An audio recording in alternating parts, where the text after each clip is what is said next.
When it comes to superhero stories, there is one unspoken rule. If the world feels too big, make the threats even bigger.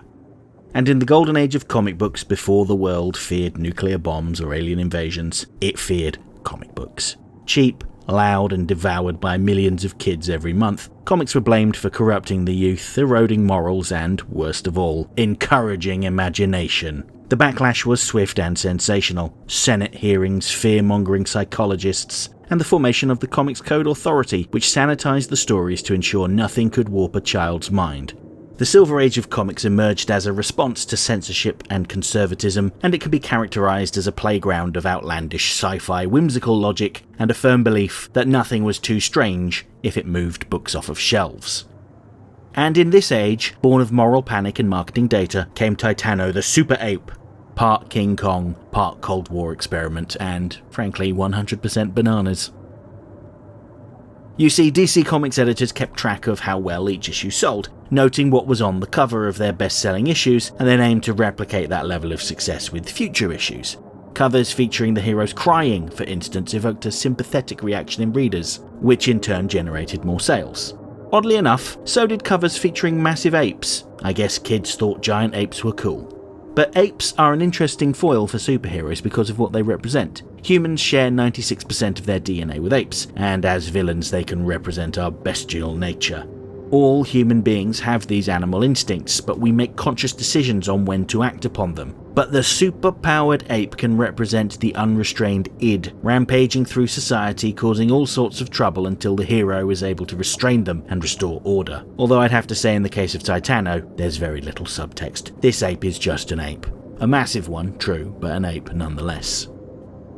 Titano first appeared in Superman number 127, published in 1959. Keep in mind that this was a period of time when our exploration of space was just warming up. When this comic was released, man hadn't even been into space yet. The story opens with Lois Lane covering a talent show, where she meets a very clever ape named Toto. When one of the other acts accidentally hits Toto with a pie, Lois cleans him up, and Toto's trainer said she had become his friend for life. Soon afterwards, Toto was sent into space as part of a vital experiment to see what effect being off-planet has on living creatures. Given apes' genetic similarities to humans, they made the perfect test subjects. While in space, Toto's vessel crossed paths with two asteroids, one made of uranium and the other kryptonite. When Toto's vessel returned, he seemed fine. But within a few moments of being back on Earth, he underwent a rapid growth spurt and became massive. He was still the same intelligent, curious ape, but he was clumsy and didn't really know his own strength. As such, he became quite dangerous, and Lois rechristened him Titano. When Superman arrived, he discovered that Titano's change in height wasn't the only spectacular thing about him. He now had kryptonite vision, making him especially deadly to Superman. Fortunately, Superman and Lois came up with a way to handle Titano, fitting him with a massive pair of lead-lined glasses. This allowed Superman to rapidly spin Titano and hurl him back in time to the prehistoric era, where he could live in peace with other massive creatures. Don't forget, this was an era when Superman basically had whatever powers the story needed him to have, like launching miniature clones of himself from his palms, or super hypnosis. This is the secret of how people don't realise Superman is Clark Kent, apparently. Of course, as the marketing data had suggested, Titano was a massive hit, and so he returned. Superman discovered a strange alien machine and used it, and accidentally summoned Titano from the past. Later, he fell through a time vortex which brought him to the present, where a superpowered Jimmy Olsen wrestled him into submission. Don't ask. And he was sent to a planet of the giants to live out the rest of his days in peace. He would still crop up from time to time, though. After Crisis on Infinite Earths concluded in 1986, much of DC's continuity was reset. As such, a new version of Titano appeared in Superman Annual 1, published in 1987. In this story, Titano was reimagined as a science experiment gone wrong. Lois Lane had been interviewing the scientist that was responsible for the experiment, a Dr. Moyers, and she noted how badly he had been treating his test subject. When Titano escaped from the scientists, he ran to Lois, who embraced him, saying that he was just frightened. She notes that while the experiments they're conducting are entirely legal, they are immoral, and vows to do something about it. She attempted to inform the American Humane Society, but they confirmed that there was nothing they could do about it. Meanwhile, Dr. Moya's experiment on Titano goes wrong, and Superman is forced to intervene, freeing Titano from his shackles. However, Titano bit Superman, almost piercing his impenetrable skin, indicating that there was something very wrong with Titano. Titano started to grow bigger, and became more powerful, smashing his way through shatterproof glass to get at Dr. Moya's. Fortunately, Superman was still on hand to help, as their fight spread to the streets of Metropolis. Over time, Titano continued to grow, until he stood towering over the buildings and rampaged across the city, causing massive damage.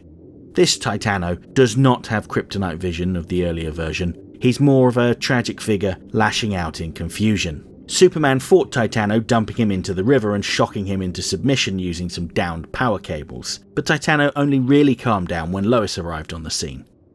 While their time together was brief, Lois had shown Titano kindness, and Superman observes that he finds Lois's presence calming.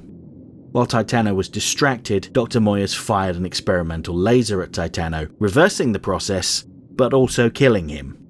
Superman and Lois were outraged at Dr. Moyers, who pointed out that everything he did was perfectly within his rights. He owned Titano, he was his property to do with as he saw fit. In his eyes, if anyone's in the wrong here, it's Superman, whose unwillingness to do what is necessary results in multiple destructive battles across Metropolis. If Superman had just used his powers to kill the costumed weirdos that attacked Metropolis, the world would be a better place, he argues. Lois resolves the conflict by punching Dr. Moyes right on the chin, and cradles Titano in her arms as he passes away. This was all recounted in her article for the Daily Planet, where she ends by saying that Titano wasn't a monster. The real monster was man. Now this brings us to the DCAU version of Titano as seen in the episode Monkey Fun, which aired in 1997.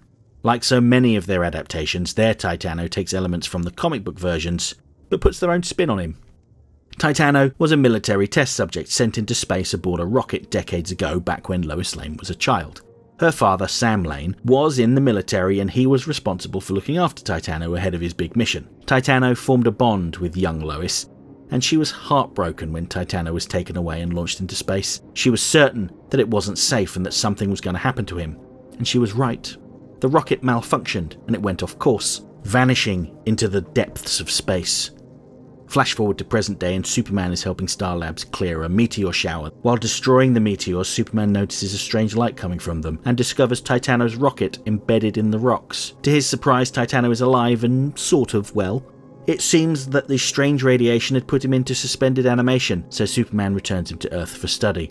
Upon hearing of Titano's return, Lois jumps at the chance to see him again, and Professor Hamilton recommends that she looks after him, given their special bond. He also notes that Titano has somehow doubled in weight since he was launched into space.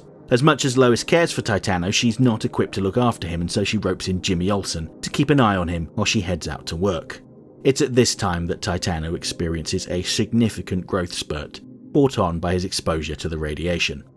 He's now so massive that Lois's admittedly huge apartment can't contain him, and he heads out on the town to cause all sorts of mischief. And that's the key thing about this version of Titano. He's still very much a Silver Age of comics concept, a weird creature created through exposure to mysterious cosmic radiation, with an element of animal rights activism. While they never explicitly say that the military were wrong to send animals into space, we can infer it based on Lois's childhood response and, if you possess even an ounce of empathy, from Titano's panicked reaction when he was launched into space. Titano didn't ask to become a massive beast, and no one intended for it to happen. It was just a random act, an unreplicatable fluke. He's not insane, driven mad by man's cruelty, or some sort of super talented ape. No, instead he was a normal animal. He has the mindset of a child, trapped inside this massive body capable of doing tremendous damage. Like a child, he has no real understanding of the harm he's doing. The whole episode is a love letter to the Silver Age of Superman comics, the period after the Senate hearings when they embraced weird science and nonsensical stories that were fun, not social messages. In this episode, Titano heads to Metropolis Zoo to free the monkeys, likely because he sees himself in them. But in the chaos, one of the monkeys opens the door to the lion enclosure, putting the civilians in danger. Despite the threat he poses to Metropolis, the episode is ultimately an absurd comedy. The funniest moment comes when lovable buffoon Bibbo Bobowski chastises Titano, bopping him on the nose with a rolled-up newspaper as if he were a naughty dog. Titano responds by flinging Bibbo onto a barge out at sea. When Lois is able to calm him with a stuffed musical monkey named Beppo, a reference to another Silver Age character, Beppo the Super Monkey, this allows the SCU to knock him out with gas, allowing Star Labs to take a proper look at him. Titano's change is irreversible. Sure, Star Labs were able to stop his growth spurts, so he won't get any bigger, but all they could do with him was put him on an isolated island where he could live in peace. At the episode's end, we see that Titano has Beppo on a chain around his neck, so that he can always feel some level of comfort, even if he lives on his own. Monkey Fun is a great example of the kind of variety of stories that Superman the Animated Series could tell. I find it hard to imagine seeing a similar story in Batman the Animated Series, for instance. It doesn't reinvent Titano as a world-ending threat nor as a savage brute. Instead, it frames him as a victim of military ambition, scientific meddling, and time itself, I suppose. This version takes the emotional core of the post-crisis Titano and remixes it with the sci-fi charm of his Silver Age origin to create something different. Like his comic book counterparts, he's more misunderstood than malevolent. His rampage isn't driven by malice, but confusion and fear. All he really needed was a little gentle understanding. I think we can tell a lot about a hero based on the kind of villains they face. Monkey Fun is a great example of showing that, while Superman may be the strongest man alive, sometimes the only superpower he needs is compassion.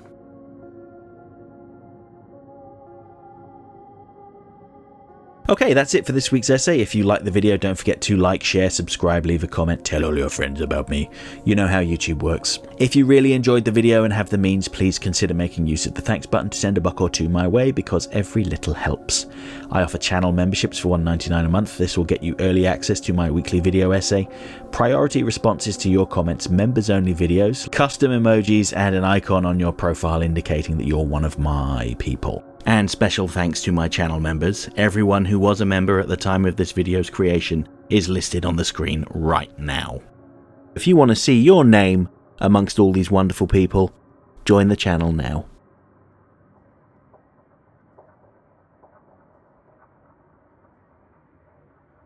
Next time. On Monday, I'll return to the futuristic streets of Neo-Gotham to talk about a one-and-done foe who was shaped by social pressure, Terminal. Then next Friday, it's time to look back at a memorable villain from the early days of Batman the Animated Series who preyed on Gotham's vulnerable orphan children. Yes, it is time to talk about the Sewer King. Hope to see you then.